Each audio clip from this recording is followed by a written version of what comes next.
this were a dictatorship, it'd be a heck of a lot easier. Just so long as I'm the dictator. I've got a pen and I've got a phone. And I can use that pen to sign executive orders. But we have to pass the bill so that you can find out what is in it. And when they say, I want my lawyer, you tell them, shut up. My change in party will enable me to be re-elected. I actually did vote for the $87 billion before I voted against it. Mr. Reagan will raise taxes, and so will I. It is the constitutional position. It is the advice of the founders to follow a non-interventionist foreign policy. Stay out of entangling alliances.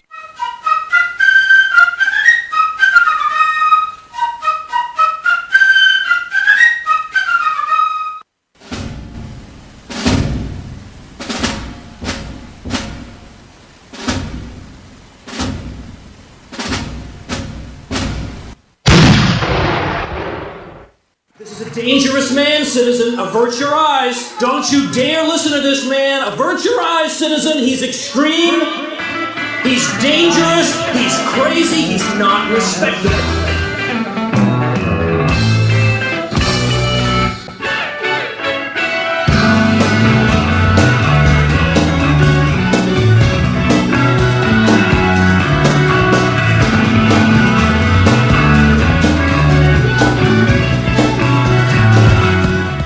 Welcome, my friends, to Liberty or Death Radio, Episode 9. I'm your host, Daniel Richardson. In this episode, we will be interviewing Pennsylvania State Senator Mike Folmer from the 48th District on SB 3, a bill providing for the medical use of cannabis in the Commonwealth. Later on, we'll be hearing from Charmaine Rusin, founding director of the Pennsylvania Coalition for Informed Consent, to discuss a movement here in Pennsylvania to eliminate the philosophical exemption for childhood vaccinations. At Liberty or Death Radio, we are sounding the alarm of freedom to an awakening citizenry and setting brush fires in the minds of men. I hope you're among those. Find us online at danielrayrichandson.com, on Twitter at LibertyOrDeathR, Facebook.com/Liberty or Death Radio. I also want to remind you that all episodes are available at DanielRayRichardson.com and YouTube.com/Liberty or Death Vlog. Contact the show with your questions or comments at LibertyOrDeathRadio@gmail.com. Again, LibertyOrDeathRadio@gmail.com. Senator Mike Folmer represents the 48th District in the Commonwealth of Pennsylvania. Senator Folmer received a degree in history from Grace College in 1978. He's been a financial consultant, sales manager, and public servant. He's a founding member of COOL, the Constitutional Organization of Liberty, community-wide educational project designed to promote awareness of America's founding principles. In 1986, Mike pulled an upset victory to the Lebanon City Council. In 2006, he won a seat on the Pennsylvania State Senate and was reelected to his current term in 2014. Along with Senator Dalen Leach, Folmer is sponsor of Senate Bill 3, the Compassionate Use of Medical Cannabis Act, which would allow Pennsylvania physicians to prescribe medical cannabis. He has led a bipartisan effort to give patients access to medical cannabis, which has been proven effective across the nation in treating many disorders, but is not legal in Pennsylvania. All right, Senator Folmer, just to jump right into it, we're going to be discussing SB 3, the Medical Cannabis Act here. And why is it we need SB 3 now? I mean, why can't we wait a few more years? We'll see how legalizing medical cannabis works out for other states. Pennsylvania is a very conservative state, it seems like. So why is the emphasis now that we've got to see this done? Well, a number of reasons. The first reason is that the research there shows that cannabis can play a very important role as a possible alternative medication and on a multiple fronts. And that is, we're looking at what we knew for decades. Unfortunately, the information got buried way back when, but we knew from back in the 1920s, 1930s, that cannabis played a role in helping in reducing seizures for those folks suffering from epilepsy. But after the 1937 and so, cannabis was taken off the pharmacopoeia list and so forth, and then the whole plant got put on the Schedule 1 by the federal government, and all that information got buried. So it's time that we stop having people suffer and allow them to have one more arrow in their quiver to help them fight their diseases as they would see fit and their medical professional would see fit. Now, just play devil's advocate with you just a moment. Sure. Isn't this just a way for people to sort of circumvent the system and say, it's for my child, right? but they really have an addiction to cannabis themselves. Isn't this just a way to get around that? Well, first of all, if you really study the endocannabinoid receptor system in every human being's body, you're going to find out, as Dr. Raphael Mechoulam from Israel would say, it's not toxic. In other words, you cannot get a physical addiction to cannabis. This cannot be compared to the opiates that are, and the opiates' cousins, Oxycontin, Percocet, Vicodin, Zohydra, and so forth. There you can get a complete physical addiction.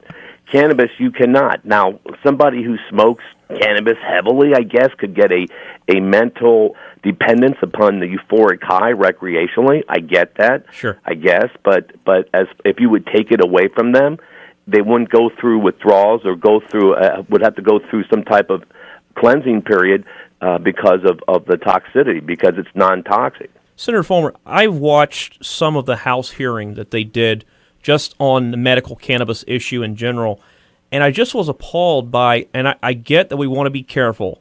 I understand that we don't want to jump into uncharted waters, right? But I just could not believe the hesitancy on the part of, and some of them that were speaking said, hey, that's something we ought to consider. Some of them, of course, were more supportive. Some of them were much less. But even the doctors, I looked at the doctors that were testifying, and, as I see it, the place of a doctor is to give information and treatment that will most help their patients. It's not to force them to use any pharmaceuticals or other treatments against their will, or to use the government to prevent a patient from seeking the treatment that patient believes is the best. So when I watched part of this hearing, what I heard was that the doctors don't trust the parents when their child is being helped by, say, medical cannabis. One parent maybe was mistaken and the child had a seizure in the doctor's office. They say there's no extensive studies to prove that medical cannabis can treat or cure any disease. And I just hear this authoritarian approach. We're the doctors. We know what's best. You guys don't know squat. So don't even bring this up until you've had extensive trial studies to prove this is going to do something. Propose, of all, they haven't read the studies that are out there, and there's thousands of them that will counteract every notion that they propose and that they propagate. It's the same old, and it's been we've been lied to for 70 years. Here's the deal: medical cannabis is just that. It's for medicine. Sure. And we know that it has been used for thousands of years. Shoot, in our country alone, up until the 1930s, a company like Eli Lilly was making cannabis oils to help people fight their arthritis and so forth. And there's bottles that says this is cannabis oil. See, that goes back to your first question to me, sir, is that why now? Because this plant would not have been buried. If this plant would have not have been demonized the way it has been demonized, right, and we would have brought it under the proper stewardship that it could have been brought under, how much farther ahead would we have been in, for instance, cancer research, in treating diabetes? Israel developed a whole specific strain of cannabis to fight Crohn's disease, and of course the epilepsy that so many of these children are suffering from. This is a non-toxic potential medication. And by the way, in every state that has medical cannabis in place and the safe, compassionate access to it, their prescription drug overdoses in the first 5 years are down 25%. Those are not my words. Those are the words of Dr. Colleen Berry, who has done a very extensive study from Johns Hopkins University.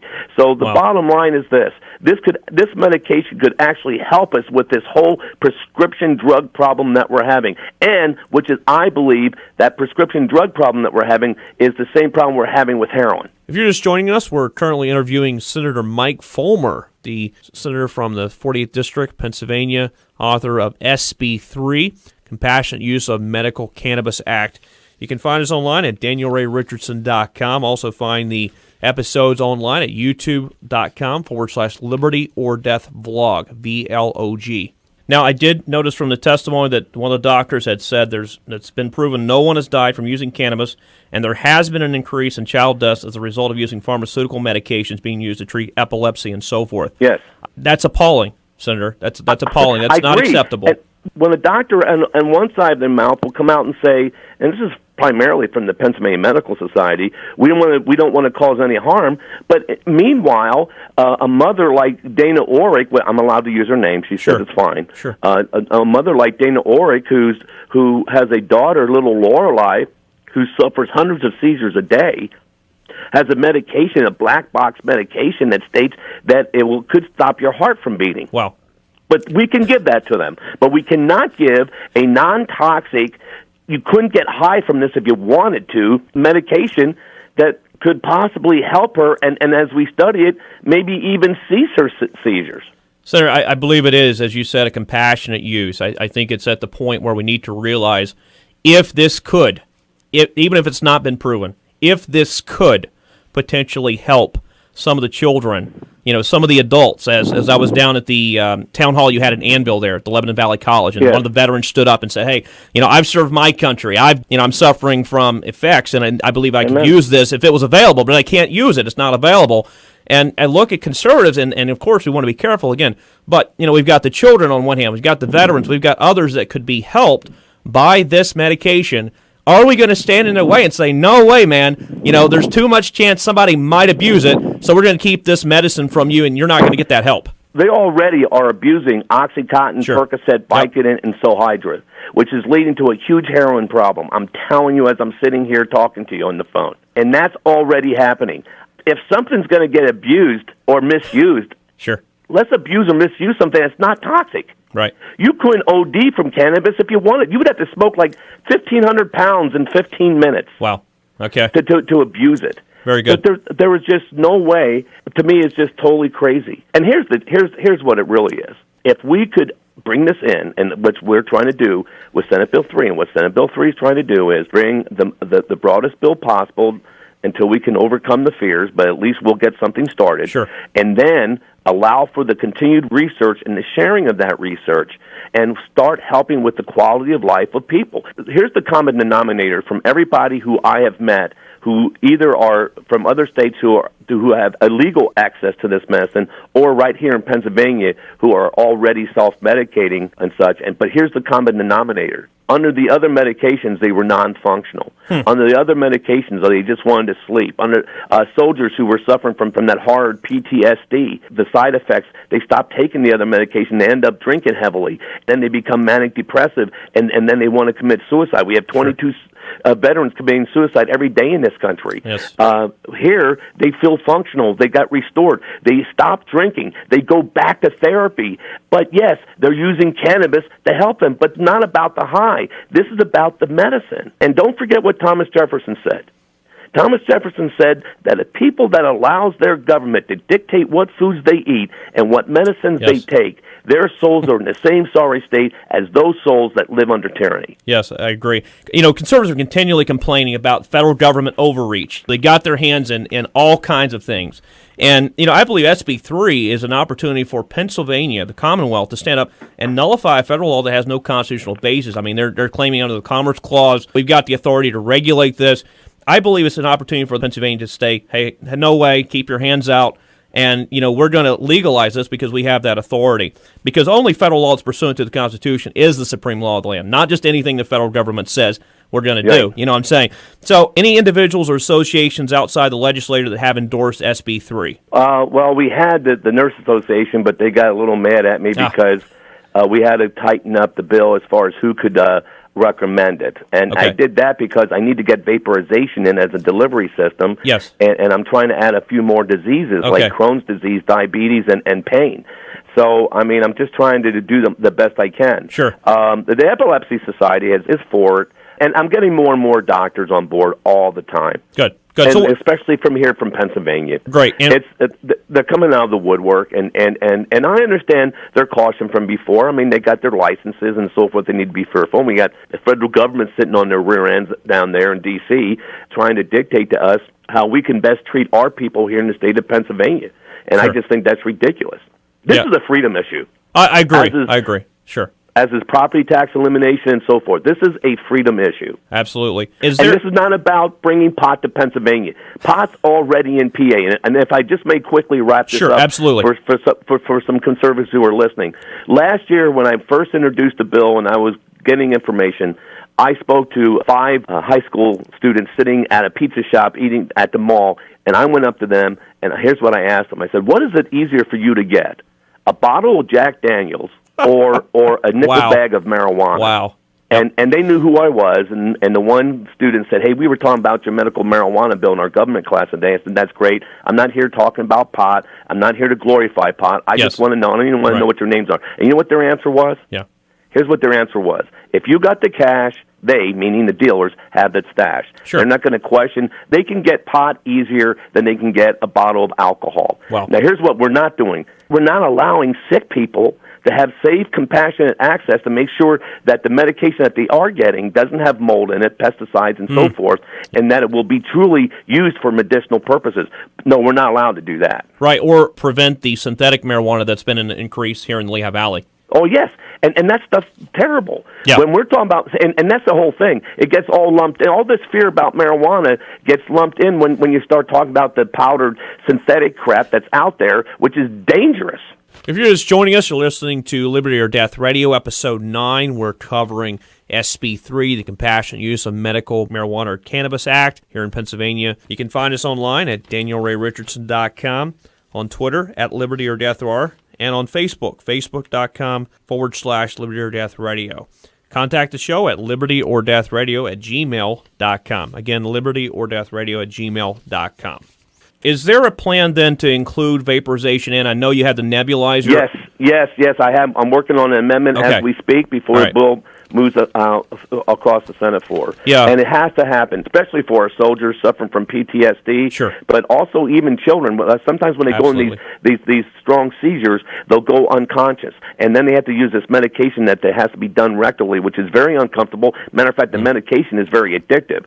Here where they could use an oxygen mask to help treat a certain seizure. So that's why we need vaporization. Yeah, I understand, Senator. I think if, some of the older folks especially who are, grew up with this fear, it's this phobia of, anything related to marijuana, cannabis. I mean, it's like next to the devil himself. And I think if somehow they could grasp what it could do for some of these children who, they're defenseless. They don't have anyone from dying. We have studies to show that THC helps with Alzheimer's. Wow. Matter of fact, our federal government owns a patent on medical cannabis that deals with head injuries and Alzheimer's and things of that nature. Because we know, and we've known for a long time, that is, to me, the sin of this whole thing. I agree. We knew that there was medical qualities to this, but because of our fear that it would hurt the prohibition, this silly prohibition of medical cannabis, we were fearful that would hurt the prohibition of marijuana, period. The risk is too great, which I think is ridiculous. Sure, I agree. And I guess you're kind of fighting it from both sides now, because I know someone recently, they were down for the House hearing, and they said, man, they're just trying to lock this thing up and make it so restrictive that you can't use it at all. And so they were kind of backing away. Although they're a supporter of legalization, they were kind of backing away. And yet, on the other hand, you've kind of got those who are very reluctant to say, oh, boy, I don't know if we ought to be going this direction. So how can we pull those two together, Senator? What can we do to sort of get their mind focused on, let's get this through and get the conversation going, as you said, and knock the door open a little bit, put a crack in the door, and that way people can see, hey, our state's not going to fall apart. We're not going to be a whole bunch of potheads from Pittsburgh to Philadelphia, and Erie to, Wilkes-Barre. The potheads are already here. Yeah, sure. Those folks who use it, matter of fact, the marijuana smoker recreationally uses it. There's more people out there that smoke than what you possibly could imagine. Sure. Believe me. Sure. I think I probably met every one of them. And has Pennsylvania fallen off the earth here? Our problem was OxyContin, Percocet, and Vicodin. So here's what we need to do. We need to continue to educate, to show that this is non-toxic. You can't die from it. We're going to keep it in a strict medical environment to help people that are sick, to give them one more arrow and their doctor one more weapon to help them fight whatever disease the science proves that to be helpful with. Absolutely. I'm with you there, Senator. Senator Mike Folmer, appreciate you coming on the Liberty or Death Radio, sir. Thank you, sir.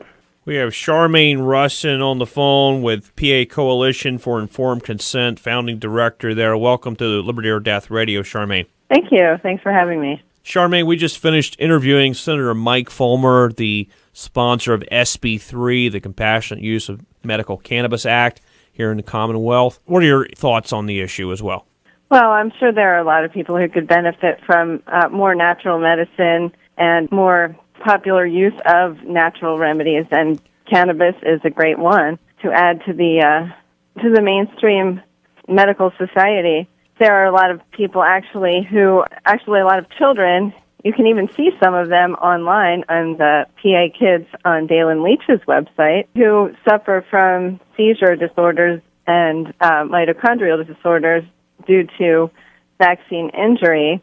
And many of these kids are the ones who are the faces of the Pennsylvania children who are looking to have the medical cannabis legalized here to help them with this lifelong suffering that they are having to endure as a result of vaccine injury. Okay, very good. And so that sort of leads us into what you came on to discuss.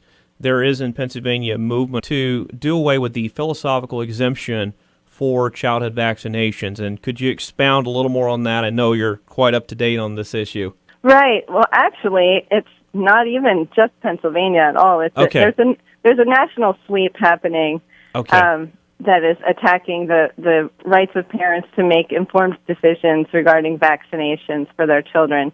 There are many states who have already seen bills go into assembly and die. And Pennsylvania, it looks like, is on course to be another one added to that list.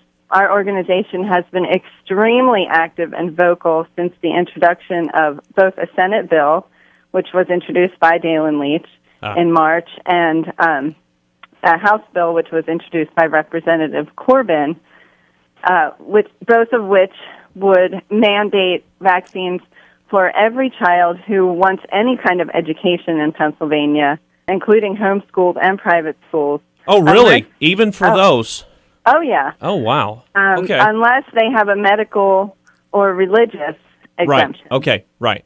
Right. And see, this is the thing that I think some people don't understand. I was actually talking with a friend of mine recently, and, they're Christians. In fact, she said, look, I don't even know I can say I have a objection to this as far as Christianity goes, but philosophically, I know it's well-grounded. So I'm like, wow, that's interesting, because, you would think as a Christian, that would be her objection. No, this is something we need to stick with others who maybe are atheists, maybe they're just non-religious in general, and we need to stand up for their rights as well to object to these vaccines. Absolutely. And as Christians, I myself, I consider myself a very devout and obedient follower of Christ. Sure. It's our duty to be the voice for the voiceless. And in this case, it's unborn children, similar to other legislations that affect children who aren't born yet, children of the future. I don't know what my grandchildren's parents' religion might be. I don't want them to be subject to a mandate just because they're not religious. Sure. It's unconstitutional to offer a freedom to a religious group that you don't offer to the rest of the population.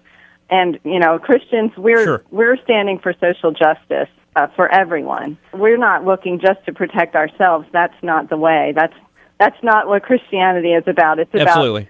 It's about protecting all of God's people and creation. Isn't the main sticking point with this, Charmaine, the fact that doctors insist you've got to have these vaccines, otherwise there is no herd immunity, there is no ability to protect the population from the spread of these diseases? And I think there was the incident in Disneyland this past summer, where this really started to come to the national media and to the stage there in the forefront. You just didn't hear about it. But all of a sudden, it's like out of nowhere, and it's like the nation is gripped with fear.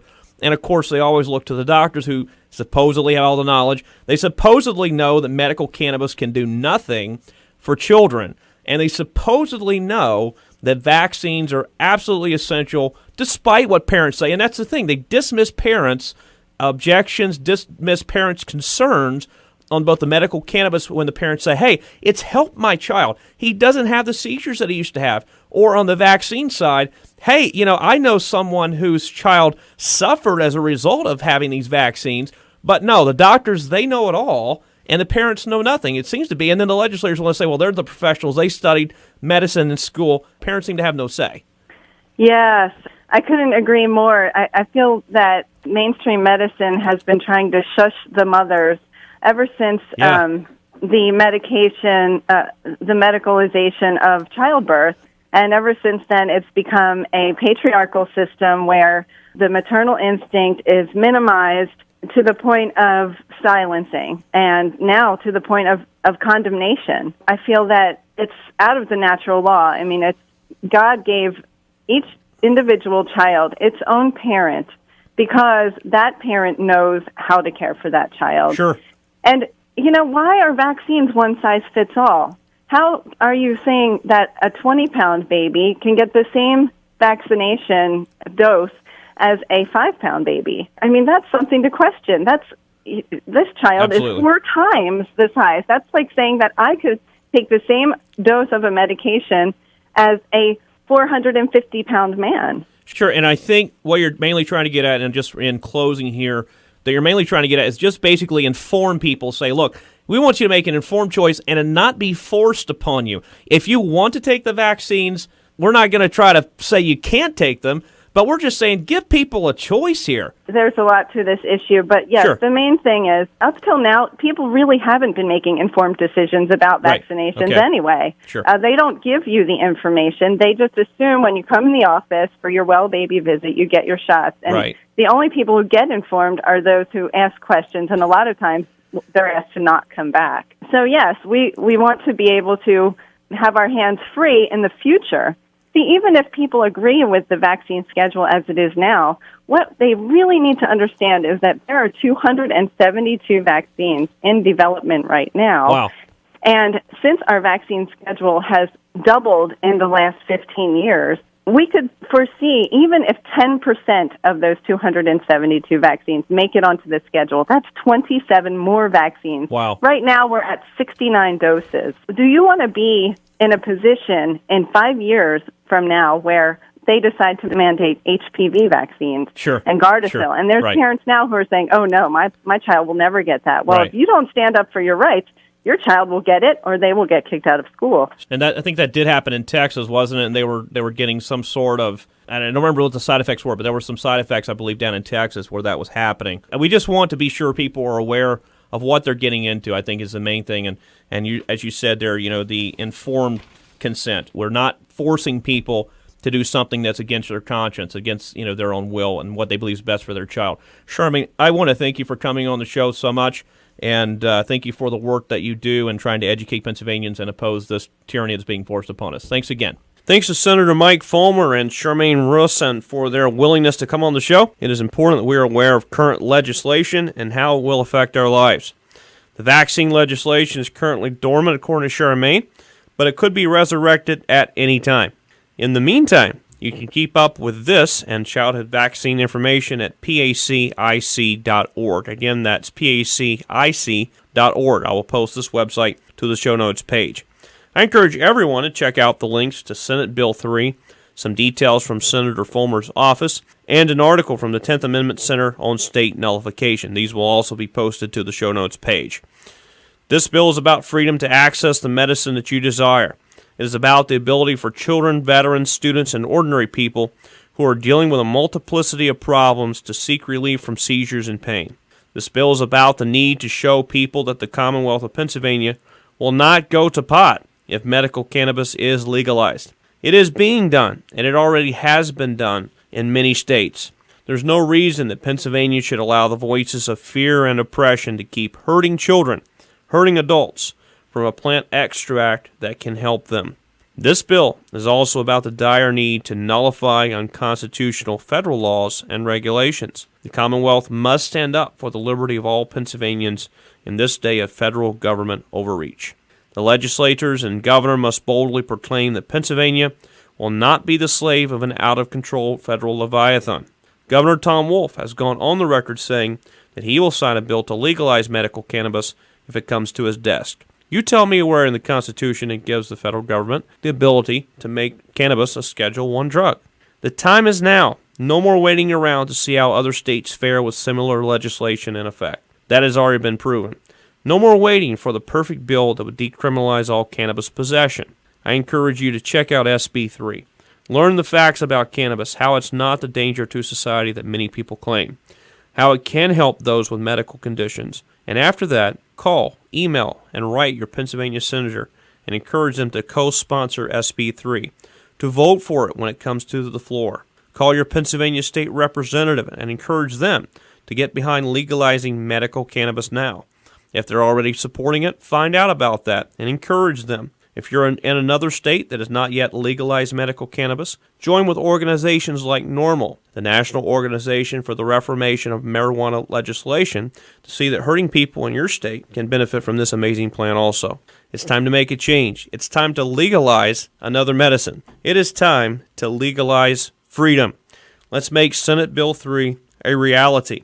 Find me online at DanielRayRichardson.com, on Twitter at LibertyOrDeathR, Facebook.com/LibertyOrDeathRadio. All episodes are available at DanielRayRichardson.com and YouTube.com/LibertyOrDeathVlog, VLOG.